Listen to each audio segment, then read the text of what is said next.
of prayer. No? Ayan. Kapagkat napakahalaga, mga kapatid ko minamahal, ang panalangin. And then, kapag tayo pong Kristiyano ay hindi na po nanalangin, there is something wrong in our spiritual life. No? May mga Kristiyano napakainit ng araw dumalo sa prayer meeting, sa panalangin. Pero nakalulungkot kapag tumatagal ang isang Kristiyano, nawawala yung apoy ng panalangin. No?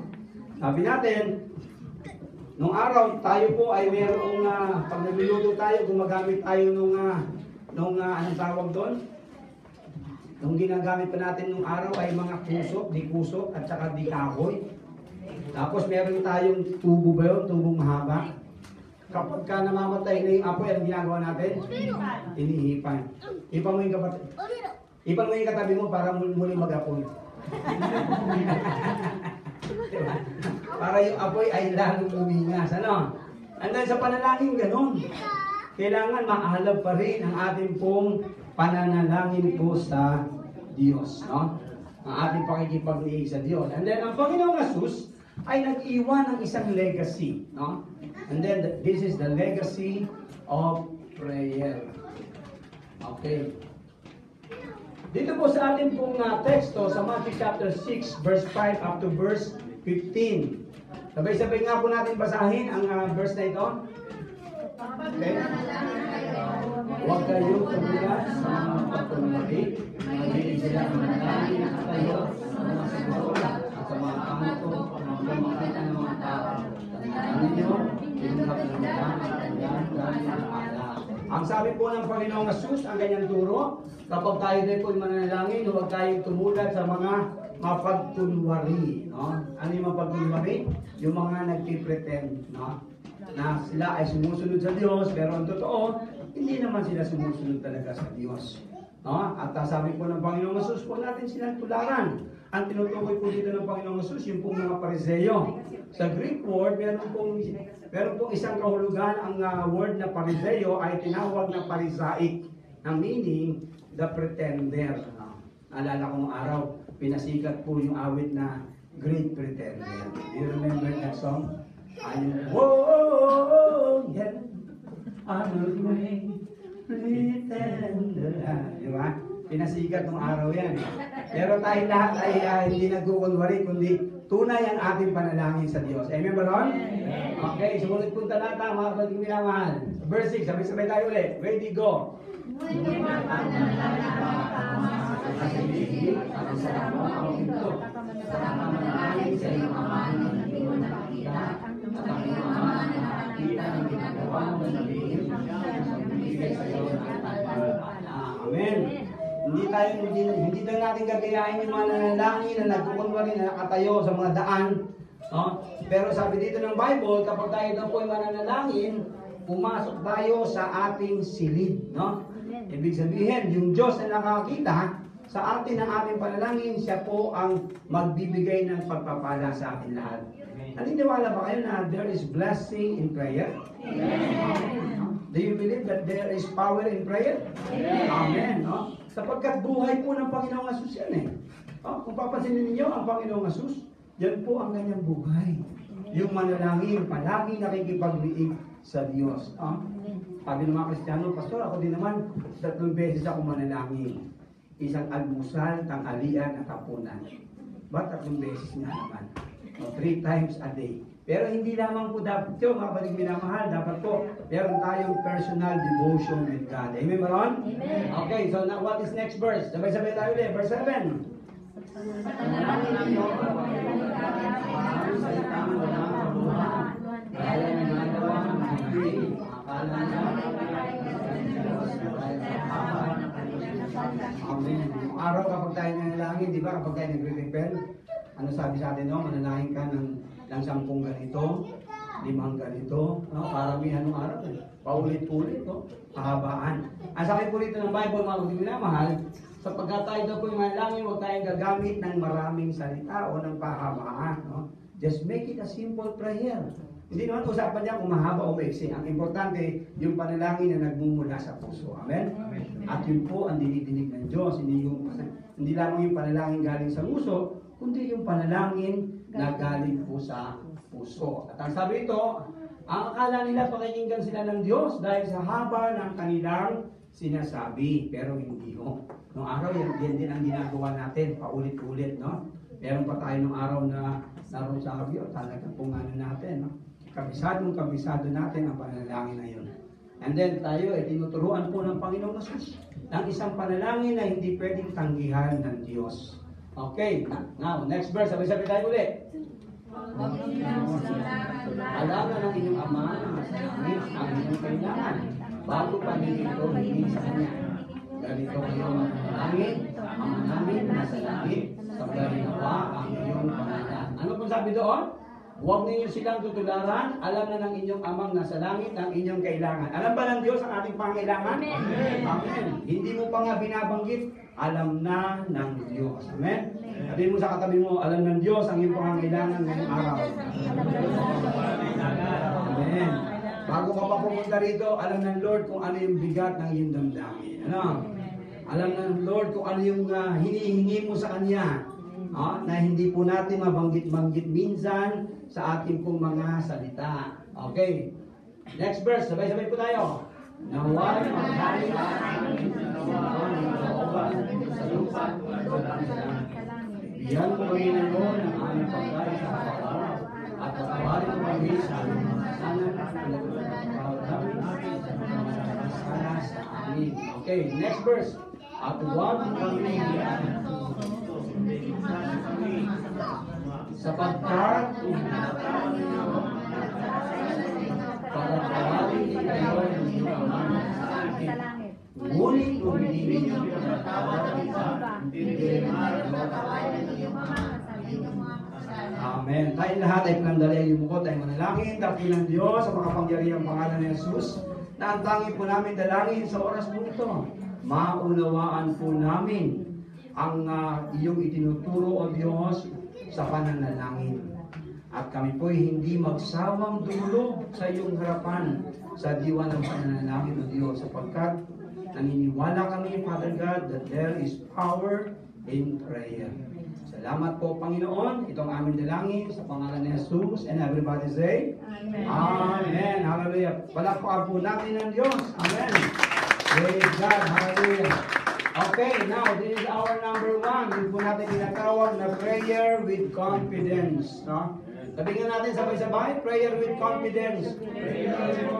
And then this is the problem of many Christians today in our generation, brother and sister in Christ, nawala po yung kanilang confidence, no? Sa pananalangin. And then alam niyo po ba na tayo lahat ay pwedeng dinggin ng Diyos, hindi lamang si pastor. Do you believe that? Amen. Amen. Kahit po ang bata na tumawag sa Diyos ay didinggin po ng Panginoon. And then lahat po tayo bilang mga Kristiyano ay meron po tayong karapatan na lumapit po sa ating Ama. Bakit po? The prayer with confidence. Sapagkat ang Panginoong Jesus mismo ang nagturo ito ng pananalangin. Ang sabi po rito, Lord, teach us to pray. This is the request of the disciples. Nang sila ay tinuruan ng Panginoong Jesus. And then 3.5 years na sila po ay hinubog ng Panginoon para po sila lahat ay maging lingkod po ng Diyos. And then ang Panginoong Jesus ang nagturo nito sa kanila na sila ay manalangin at hindi nila kailangan manghinawa. Ibig sabihin hindi kailangan gumibab. Kaya nga every Thursday night meron tayong prayer meeting dito. And then ang pinapanalangin natin dito, yung pong mga may sakit ay pagalingin po ng Diyos. Yung ating bansang Pilipinas ay patuloy na pagpalain ng Diyos. Ang bansang Japan na nangangailangan ng prayer ay patuloy natin pinapanalangin. Ang mga kapatid natin na nangihina sa Panginoon, pinapanalangin din po natin yan lumakas. Yung mga kapatid natin na mga walang trabaho, pinapanalangin din natin na magkaroon ng trabaho. Every Thursday night, ginagawa po natin yan dito sa ating pong simbahan. Sapagkat naniniwala tayo na ang panalangin po, ito ang backbone ng simbahan. Sabihin nga natin lahat, backbone. Alam niyo ba yung backbone? Yung gulugod mo sa likod. Kapag nawala yung gulugod mo sa likod, ano po ang nangyayari nun? Ikaw ay magiging vegetable. Now, ganun din po ang prayer. Ganun ang simbahan. Kapag ang isang Kristiyano hindi na po nananalangin, meron pong posibilidad na ito po ay manghihina. No? Kaya kailangan ng prayer. Sabihin natin lahat, I need prayer. Kailangan po natin yan, yung panalangin. And then, ang Panginoong Jesus mismo ang nagturo ng panalangin. Ano po sabi dito sa verse 9? Ganito kayo mananalangin, Ama namin nasa langit. Now, this is a prayer of confidence. Na tayong lahat, kapag binabanggit po natin yung word na Ama namin, ibig sabihin, tayo po lahat ay nasa kalalagayan na bilang kanyang mga anak. Hindi tayo nakikiama. Amen? Ano sabi doon sa John chapter 1 verse 12? Na ang lahat ng tumanggap sa kanya ay binigyan ng karapatang maging ano? Anak ng Diyos. Sabi mo sa katabi mo, ikay anak ng Diyos. Amen. Hindi tayo anak ni Satanas, tayo anak ng Diyos. Amen ba ron? Hallelujah. Pwede bang pumalakpak ang mga anak ng Diyos? Amen. Hallelujah. And then we are the children of God. Ang sabi ng Bible. Kaya ngayon tayo ay pwede na tumawag ng diretsuhan sa Ama. Sa God the Father ng Ama, Ama ko, o sa Greek word, Abba Father. Ibig sabihin ng Abba Father, my beloved Daddy. No? And then tayo, kasi tayo lahat ay mga anak po ng Diyos. And then tayo po ay tinuturuan ng Panginoong Jesus na kapag tayo manalangin, kailangan prayer with confidence. Yung kung meron tayong kapanatagan sa ating pong sarili. Sino dito ang naniniwala na kapag tumulog sa Diyos ay sasagutin ng Panginoon? Amen! Amen! No, dapat po ganun. Yung ibang Kristiyano, Pastor, pwede niyo ba ako pag-pray? Pwede. Ikaw ayaw mo mag-pray kasi baka hindi ako bigyan ng Diyos eh. Ba, hindi ho. Mga kapatid ko minamahal, pareho lang tayo. Si Pastor at ikaw ay parehong anak ng Diyos. Amen? Kaya kapag ikaw ay dumulog sa Diyos, ikaw ay kanyang pakikinggan. Kaya lang minsan nawawalan tayo ng confidence sa ating sarili. Nawawalan tayo ng tiwala. Para bang kapag ikaw lang ang dumalangin at hindi ka pinag-pray ni Pastor, para bang hindi ka didinggin ng Diyos? Hindi ho. Mga kapatid minamahal, kahit ikaw lang ay dumulog sa Diyos mag-isa, didinggin ka niya. Amen? Pero mas maganda of course kung kasama mo si Pastor. Kaya lang baka mamaya busy si Pastor. Di ba? At kapag busy si Pastor, baka mamaya hindi ka manalangin. Pero nalala ko ng isang member na may sakit. Then pinapunta yung mga leader doon. Sabi ng may bahay, Brad, pwede niyo bang pag-pray yung aking kapatid na may sakit? Sabi ko, hintayin lang ho natin si Pastor, tinext ko na ho siya. Paparating na po siya. Na-traffic yung Pastor. Kaya hanggang dumilim na, hanggang gumabi na, hindi pa rin sila nag-start manalangin. Kaya pagdating ng Pastor, sabi ng Pastor, kamusta na kayo dito? Hindi pa ho kami nagpipray kasi hinihintay pa po namin kayo. Hindi na natin kailangan hintayin si Pastor kapag busy. Amen? Lahat tayo ay pwedeng dinggin ng Diyos. Sabi mo sa katabi mo, pwede kang dinggin ng Diyos? Amen. Kaya tayo lang ay pwede na. Kaya kapag merong gusto magpa-pray sa inyo, ipag-pray na ninyo. Amen ba ron?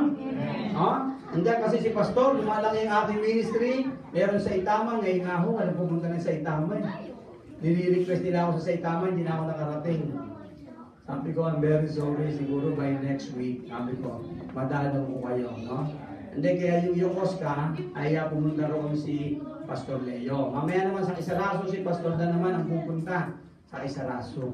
So, ang ating ministry, mga kapatid, minamahal, hindi lamang dito sa Itiara. Ito po lahat ay bunga ng panalangin. Alam niyo ba kung bakit natin nakilala ang Lord? Yan po ay bunga ng panalangin. Merong nagpe-pray sa iyo na makilala mo ang Diyos. Kaya ako nakilala ang Diyos kasi yung nanay ko nakapakasipag manalangin. 4 kami lalaki, puro kami barumbado, mga adik. Yung pangalay po namin ay naging hippie. Pagdating naman sa aking henerasyon, naging Jeff Rocks. Nakisalayaw Jeff Rocks, yun yung uso ng araw And then meron kaming ina na masipag manalangin. Na yung nanay namin, walang ginagawa, kundi idilog kami lahat sa Diyos. And then kapag tayo po lahat ay tumatawag sa Kanya ng Ama namin. Noong araw, kabisado natin ito Nang tayo ay hindi pa nakakilala sa Diyos, kabisado natin itong Matthew chapter 6 na ito, yung the Lord's Prayer. Yung Our Father who art in heaven, hallowed be thy name, thy kingdom come, thy will be done Di ba? Kabisado natin. Kaya lang,